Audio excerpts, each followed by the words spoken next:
Ladies and gentlemen, hello. Welcome to another live stream from me. My name is Dustin. This is Dustin's Dollars. Yeah, today's gonna be a little bit of a support group. You're looking at what I saw. Oop, I got my head right over that. Let's move that real quick. So you can see our our fun chart that we had here. Yeah. So I don't know about you. I was pretty excited to watch this today. Check the chart, and it opened at about 11 a.m. And I saw it trade at, as I say, $15, and I was like, "Holy crap! I'm up 50% already. This is insane." And as I said on my live stream yesterday, I was a little worried about how today was going to go, with 28,000 retail investors as the holders of the stock. Um, Yikes! Then we saw the rest of this, and wow. Put it back on here's the full day chart. If you were watching that in real time and you saw it just drop like a rock down into the sevens, and you're like, oh, there it is, down 30%. It was painful, not gonna lie.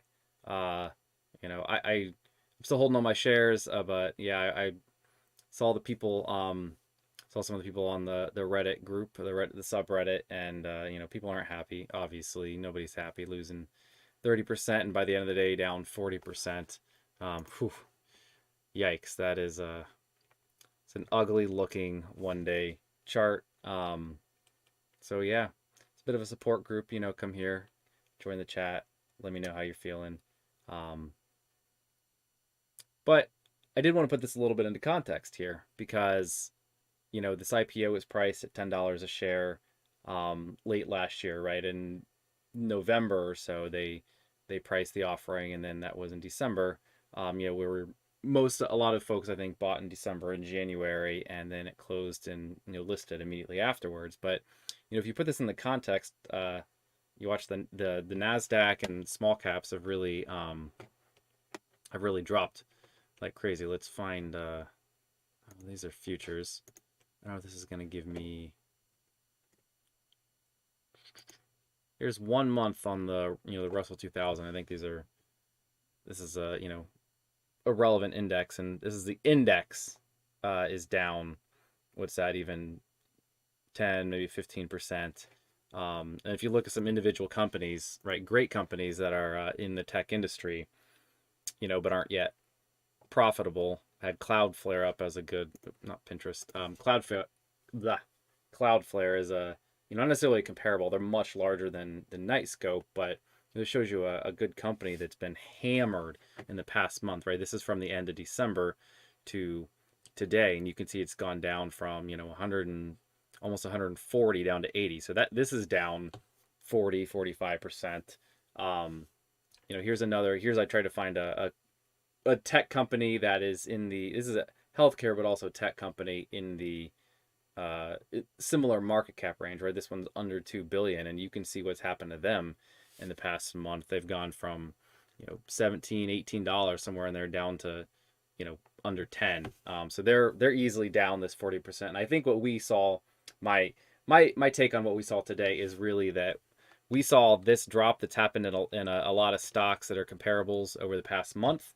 We saw it happen in 1 day, right? All that pricing from the IPO price, from the fundraising price of $10 that was set at the end of November to today where the market's at. We just saw it all happen in 1 day. So obviously that's painful for a lot of us. But I did also want to call out even the ETF. I guess this is another. It's not really comparable because it's an ETF. There's a bunch of stocks all average, obviously, but this even this one's down over the past month, and this is the Robo ETF, which, funnily enough, I didn't want to mention this because I think as far as I can tell, this ETF does not hold Knightscope yet, but I could very easily see it, being Knightscope being added into this ETF. So we might see some future buying happen on Knightscope because of this ETF, and that's going to be true for some others, right? All the small cap funds and growth funds probably.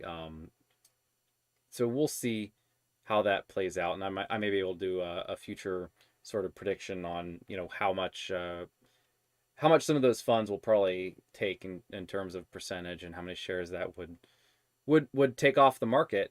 So that's that's something to look into in the future. Another one that I wanted to mention is, this is what Facebook looked like in its IPO month. I pulled up the chart and got it all ready here, and this is from May 14th, 2012. It's right here, May 14th, 2012 to June 8th, 2012, and you can see, Facebook stock, which today is, worth way more than this, right? Today it's at 297 after hours. 294 was the close, and you can see right here, IPO'd on IPO day was around 38, and it dropped over the next month from 38 down to, what's this, at a low of 25.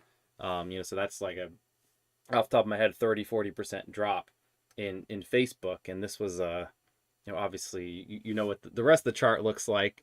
If I zoom this way out, we'll go back on our that's not right. We'll go back here on this big chart here, and set it to max time. You can see we were looking at this tiny little area here where it dipped, but then, boy, it's went on a run, and we don't know what the future holds for Knightscope. I do think at this point, it was quite overvalued, or by conventional metrics, it was way overvalued, right? We had price to sales of, but we had a less than 2 million, I think, in sale. Am I getting that right? I can't remember. It was we had a price of sales probably like 100. It was a ridiculous, maybe over 100, and obviously that's ridiculous for any company they're trying to value with conventional metrics. However, I think we're going to be in this price discovery mode for a while, where the market is figuring out how it wants to value Knightscope as people sort of look into the company, because right now, they're not making money. They haven't, I mentioned this yesterday, they have their negative gross margin. So they make a sale and they're even, losing money on the sale, forgetting about all the SG&A and R&D that they have to do for the company.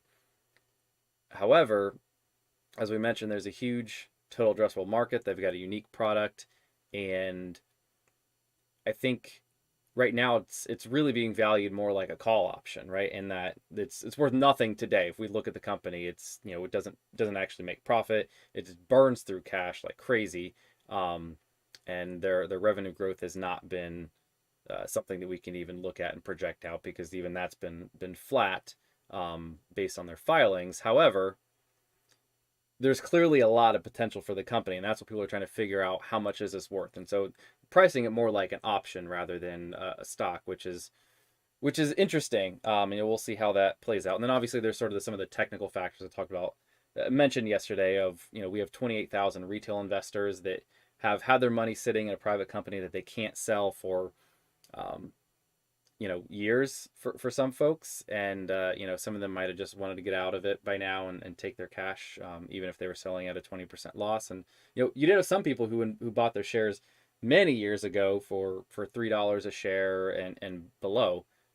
So even some people selling at $6 were still doubling their money from, what was that, 2015 maybe, what was the offering that sold the shares at $3.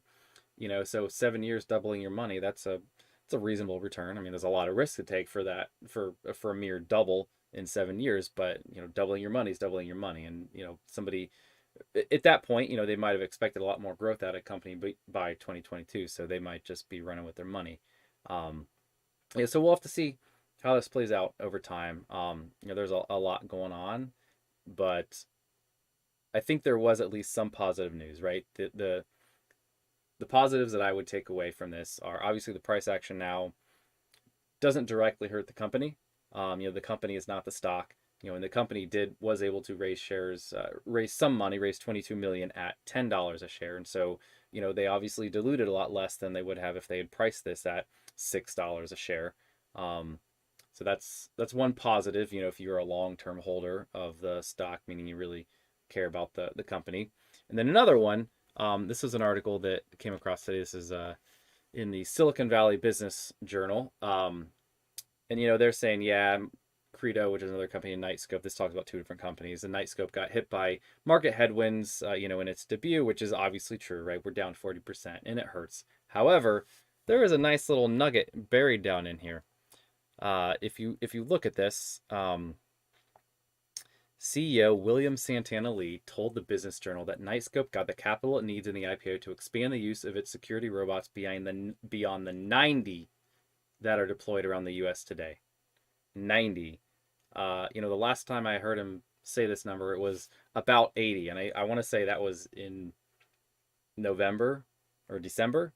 I know they do update their pages with, hey, we got a new contract, we got a new deployment, but it's hard to really keep track of which ones of those are added to the prior reported numbers that they stated publicly, and it's hard to, obviously they don't publish retention numbers, so we don't know how many other clients are dropping off.